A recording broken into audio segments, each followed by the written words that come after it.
Dan saudara, kembali lagi di Dialog Pemilu bersama saya Mama Fiana dan ketiga narasumber kita pada sore hari ini. Dan sepertinya sudah ada penelpon yang masuk, silahkan.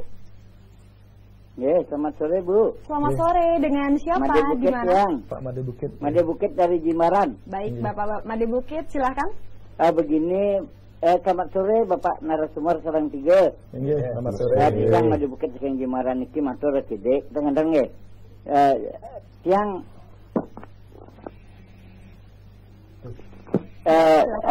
Tiang nenten nyalahanten anak masang gambar itu nggih.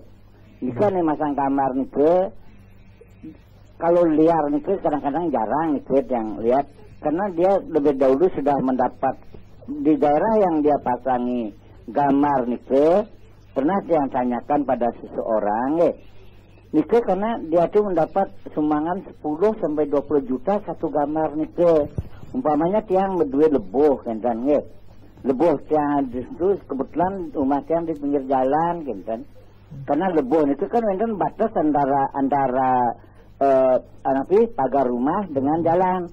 Nah nike kan termasuk napi wacana nike ring Bali ada istilahnya nike dipergunakan kan jadinya apa yang dimaksud Bapak tadi nike kenapa bagian Bawaslu yang itu tidak bergerak. Nah jadinya kami sudah mereka itu sudah mendapatkan 10 sampai 20 juta untuk satu gambar. Seperti satu gambar itu yang gambar seperti yang tertera besar-besar nih kan Pak. Jadinya bukan sembarangan nih Nah, apakah ini tugasnya KPU atau tugasnya Bawaslu? Karena mereka ini sudah mendapatkan gini. Kalau ada di reklaman yang belum mendapatkan itu dan dipasang, berhak mereka seperti apa yang ada yang baca di koran. Terlebih dahulu harus memberitahukan ke desa. Nah, ini desa yang bergerak atau kamu yang sudah mendapat uang itu senang dengan uang yang 10 juta. Nah, terima kasih Bu. Baik, terima kasih. Baik, terima kasih. Iya. Silakan untuk tanggapannya. Baik, terima kasih Pak Made Bukit. Jadi beliau ini tokoh masyarakat yang sangat intensif ya, memberikan masukan dan saran begitu. Dapat saya sampaikan bahwa memang kami KPU sudah mensosialisasikan hal itu. Bawaslu juga sudah melakukan rekomendasi-rekomendasi. Tetapi perlu yang ingin saya sampaikan kepada Pak Made Bukit dan pemirsa TVRI dimanapun berada, bahwa kampanye itu sesungguhnya bukan hanya alat peraga, ya.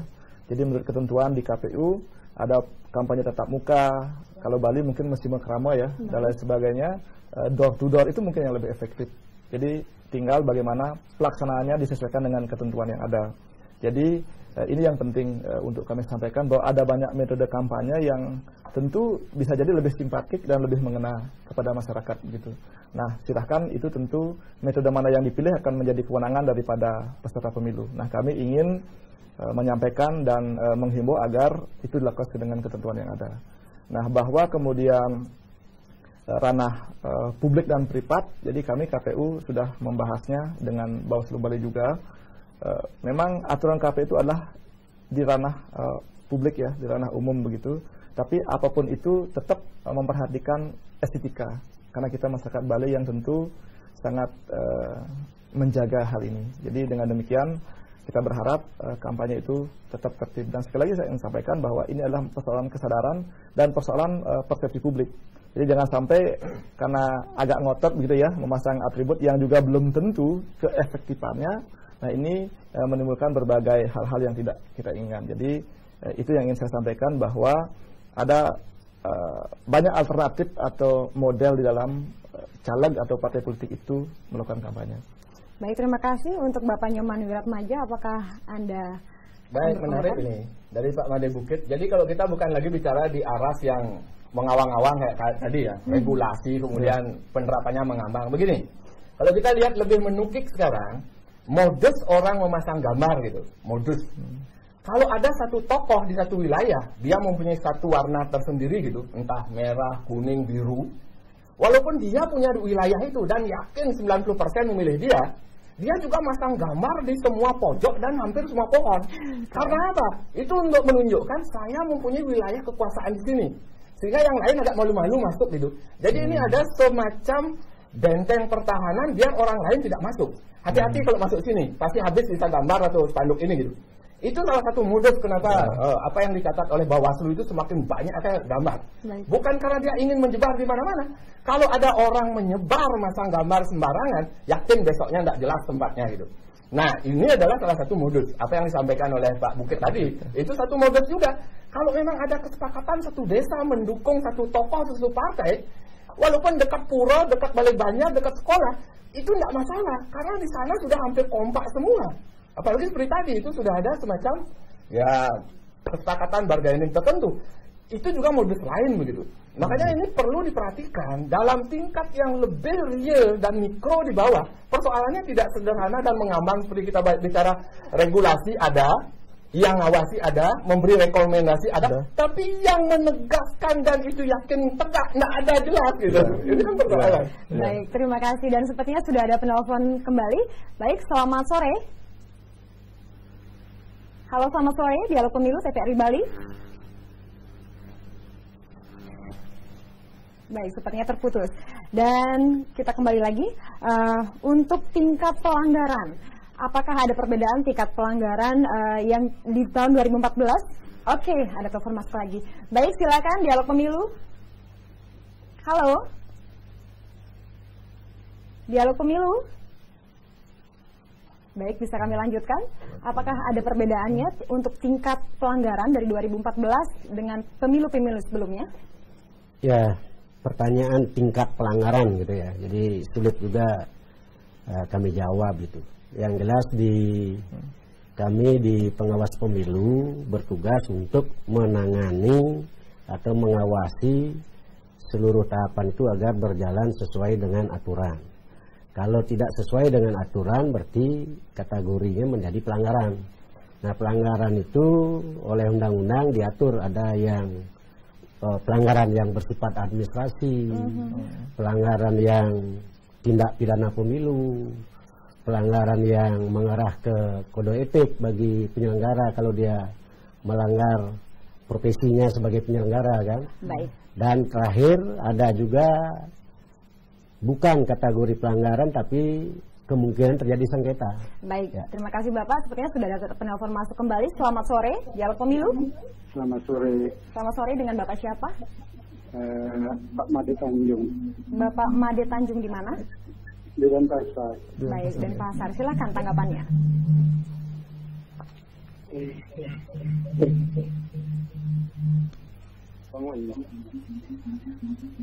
Baik, terima kasih. Bapak Tanjung? Ya, saya kira apa yang tadi disampaikan oleh... Bapak mungkin bisa dikecilkan volume televisi Anda? Ya, saya kira apa yang tadi disampaikan oleh pembawa acara ya, yang bapak-bapak yang terhormat di depan televisi. Karena benar apa yang disampaikan bahwa kampanye itu kan alat peraga bukan saja lewat baliho atau spanduk atau stiker begitu. Saya kira saya barusan juga dapat ini berupa alat peraga kampanye berupa surat, berupa brosur gitu. Nah, di dalam brosur itu ada kartu nama, ada stiker, bahkan kertas suara yang diperkecil itu yang dibuat sedemikian indah gitu.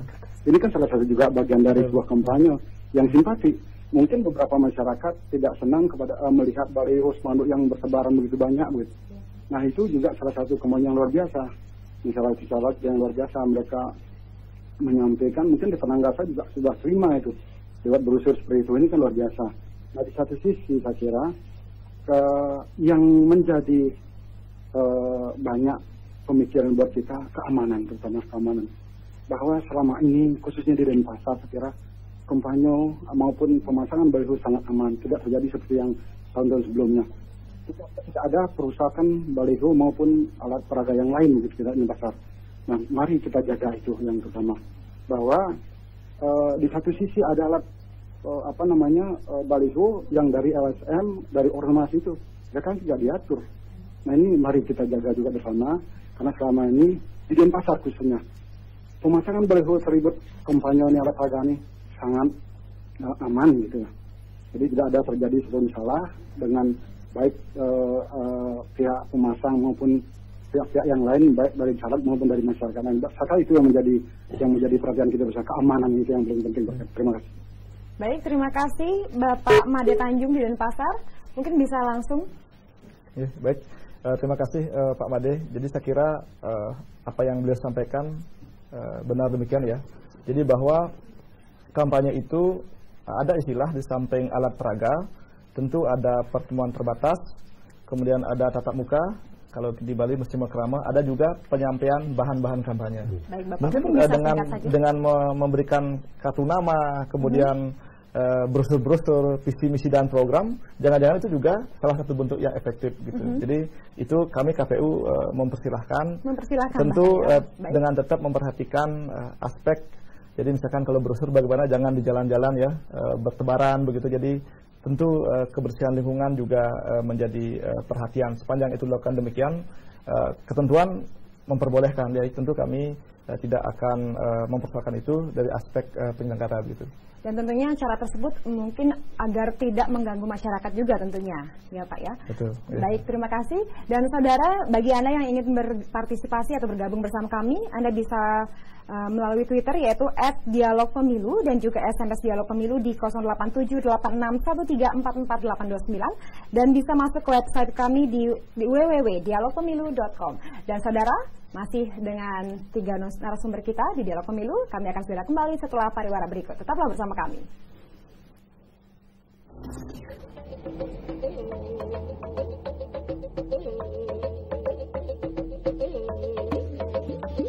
Thank you.